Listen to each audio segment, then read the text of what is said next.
Yo, what is up everyone? OJ over here from PlayerEssence, and this is something that I've wanted to do for quite some time. I don't really do typical top 10, top 5 lists and stuff like that, as many of you longtime viewers know. I do it every now and then, but this is something that I've literally wanted to do since I started my oldest channel, like back in like 2010 or 2011, and that was my top 5 Super Mario games of all time. Now, I don't remember if I've done it before, but I know I haven't done it in this type of like format or anything like that. So let's get some ground rules out of the way. I can't have multiple games like within a series. So for example, like New Super Mario Bros, New Super Mario Bros 2, whatever the case is. If I like more than like one of them, then I'll group them together. And I definitely have one example that's like that, not New Super Mario Bros. That's not in my top 5 Mario games of all time. But I just want to let you guys know that I'm not going to have some repeats within the same type of the game like the New Super Mario Bros. So this list I think is going to be interesting, and I know a lot of you guys are probably going to disagree just based on how influential Mario has been throughout the years, from saving the industry all the way to innovating within 3D. Mario has done it all. Mario is like the alpha male of the video game industry when it comes to just exploring new areas, technologies, and even genres at times. So without further ado, let's go ahead and get into my top 5 Super Mario games of all time. Number 5, Super Mario 64. Now, like I said, this one might be a little bit controversial because many people consider Super Mario 64 heck to even be the greatest game of all time, and definitely more of the upper 3 as far as the top 3 for Super Mario games. But let me explain. Super Mario 64 is an amazing game. I absolutely love the game. I love the power-ups in there. I love the riding on the turtle shell,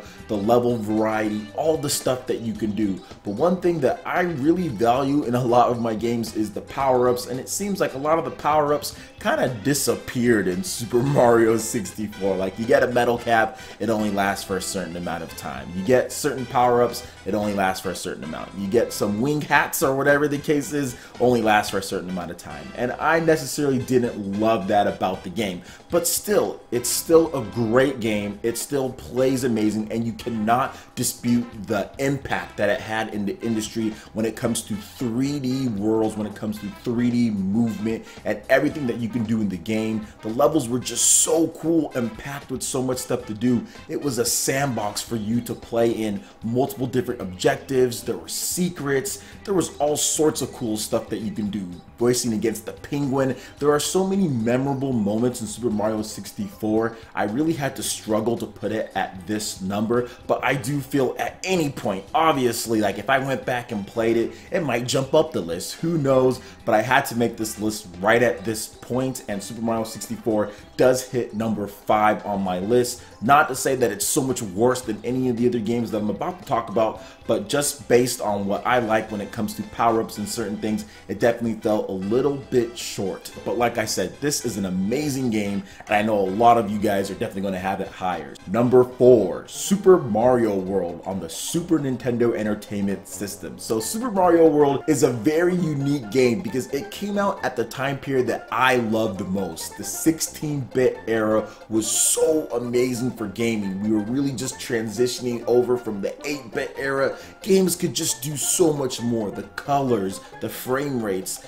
the mode 7, everything was just bigger and better on the Super Nintendo, and Super Mario World definitely emphasized that. The commercial with you can do this and you can do this and you can do this and there's more of this, it was just amazing to see. Super Mario World added power-ups that you can keep for a long time, which is kind of why I have it a little bit higher than Super Mario 64. You have the cape, you have the fire flower, you have the ones that you can keep, plus it introduces Yoshi.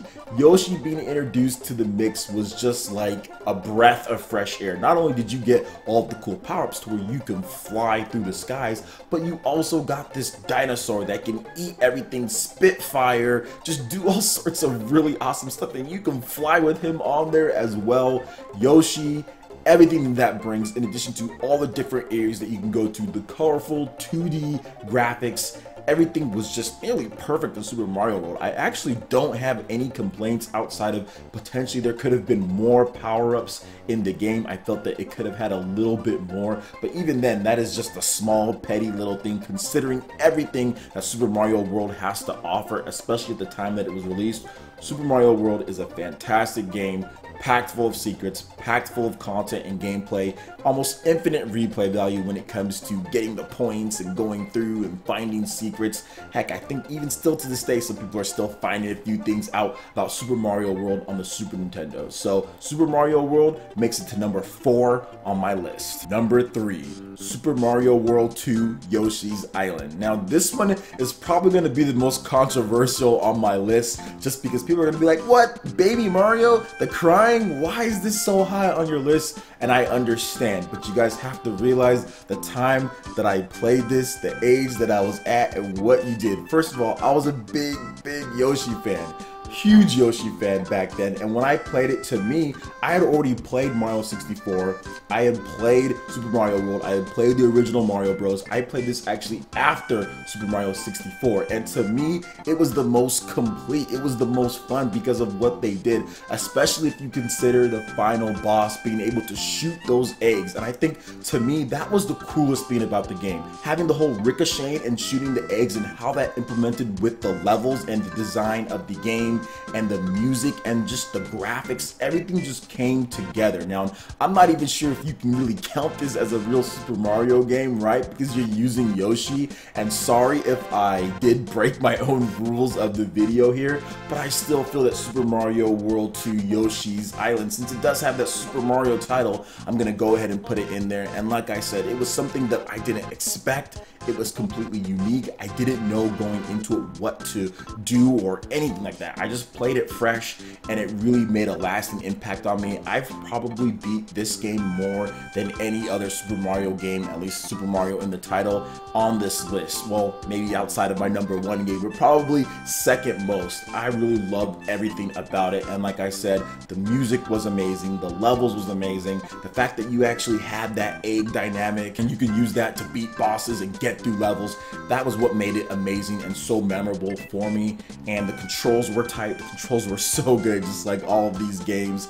And yeah, it was kind of missing, I guess, the whole power-up aspect as much, but I think with the whole egg throwing and kind of what you did there, and some of the stuff that you did get in there with the watermelon seeds and stuff that you can do in the game as far as what Yoshi could do, I think that kind of makes up for it as far as not having some of the stuff that was in, for example, Super Mario World. And yes, I understand Baby Mario crying, that was definitely an issue. The crying was annoying, but it also added a new level of stress, something that you didn't see in Super Mario games beforehand because you were just yourself. But in this one, not only did you have to worry about yourself, but you had to worry about Baby Mario as well. And like I said, I loved the last boss battle. I thought it was really cool. I thought it was just so amazing having that 3D and throwing it into the picture there. I just thought that was amazing. Super Mario World 2 Yoshi's Island does place number 3 on my list. Number 2, Super Mario Galaxy 1 and 2. Yes, I am combining games here because Super Mario Galaxy 1 and Super Mario Galaxy 2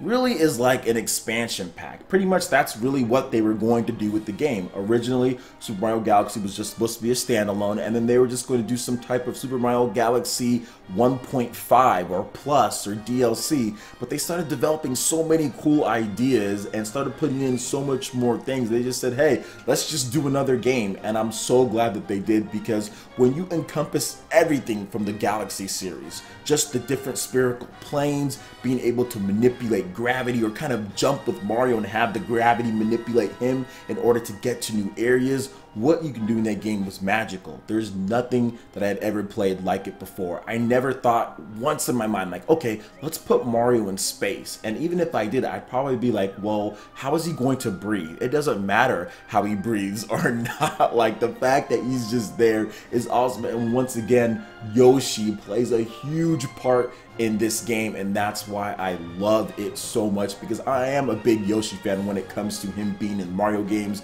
and you kind of riding him and using him to beat up enemies and eat up enemies and spit stuff back out. But I think some of the power-ups in this game, although some of them were short, they didn't last the whole time. I think like the bee suit, that was just interesting, just to get the bee suit and just to climb. I didn't think it would be fun when I first saw it, but it's actually really fun when you play. And on top of that, you have other things, for example, like the rock power-up, to where you're just being a boulder and you're just plowing through different things, and even the special stages in there where you take the Wii remote, and I don't like the controls, but you turn it vertically and then you kind of just use that to balance on the ball. There was all sorts of stuff in this game that was just unconventional for a Mario game, very varied and diverse gameplay that you didn't do before, on top of the 2D segments that you're used to, on top of the 3D platform that we got in games like Sunshine or like Mario 64. It literally had everything. It took all of the great things from past 2D and 3D Mario games, added in even more to it, and said, hey, here's even some more. Like everything. There was just so many great things about that game. Heck, there was even a flying level with a bird in there where you can control it, and that was fun as well. Getting all the different challenges and coins and everything was just a blast. Super Mario Galaxy 1 and 2 is easily almost there. It's just almost there, but there is one game left over, but it does firmly make number 2 on my list. Number 1, Super Mario Bros. 3. I think all of you guys kind of saw this coming when it came to my favorite Mario game of all time, my favorite Super Mario game of all time, and I have to put Super Mario Bros. 3 there. And why do I have to put that there? Because it encompasses everything that I love about Mario games. Well, it doesn't have Yoshi, but it encompasses pretty much everything else, because you have a vast array of power-ups that you keep. It's not this, okay, it lasts for a little bit then disappears. Like some of the power-ups in Mario Galaxy or like in Mario 64, you get your power-ups, and not only that, but you can store them in a big old huge box, in a big old toy box full of just stuff. Your flutes, your Frog Mario, your Hammer Bros, your leaves. There's just everything. You have your Tanuki suit. There are so many different cool power-ups. You can turn into a statue with the Tanuki suit. You can fly through the skies with your raccoon suit. You can swim through the water with your frog suit. You can body people with the Hammer Bros suit. There's just so much cool stuff in this game. And when I was playing as a kid, my imagination went wild with all the different worlds and the levels and how you can get through them and when you get your power-ups, and even the mini games that you played in between, the matching mini games with the cards, also the matching with the different slots. That was even cool, even seeing Mario and how big he was then. So everything about Super Mario Bros. 3 was just amazing. I really don't have too many complaints about it. It was tough. It was fun to replay. There were secrets. There was just so much stuff. Heck, there was even some stuff that was kind of cheap in the game when you played through. But as a kid, I never had more fun coming home from school, going through and playing through Super Mario Bros. 3, especially on the weekends, multiple times with my brother. And I'll always hold a special place in my heart because I've literally beat this game like 200 to 300 times. That's how many times I beat this game. I think Super Mario Bros. 3 is easily one of the greatest games of all time, and I'd be completely down for a full remake on the Nintendo Switch. Yo, shout outs to that, but that probably won't happen. All right, guys, that's enough of me talking. Now, what are your top 5 favorite Super Mario Bros. Games of all time? I'm pretty sure it differs from mine, but that's okay. That's why I made this channel, so we can discuss. Let me know your top 5.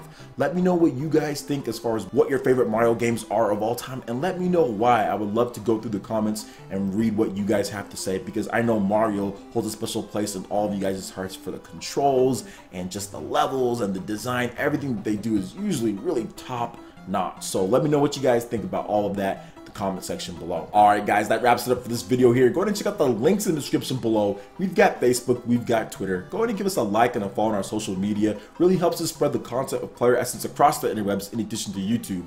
Also make sure you check out our Patreon page. Pledge any tier, be entered in to win some awesome prizes each month. In addition to that, we have $10 prize eShop tournaments for Mario Kart 8 Deluxe, Splatoon 2, and more. So support PE Live and PE Arena right here on PlayerEssence. Also make sure you hit that like button if you did like this video. Lets me know you guys want more content like this going forward in the future, and subscribe to PlayerEssence for the latest news, reviews, discussions, and more. Thank you so much for watching, and we'll catch you ninja for the next video. Peace.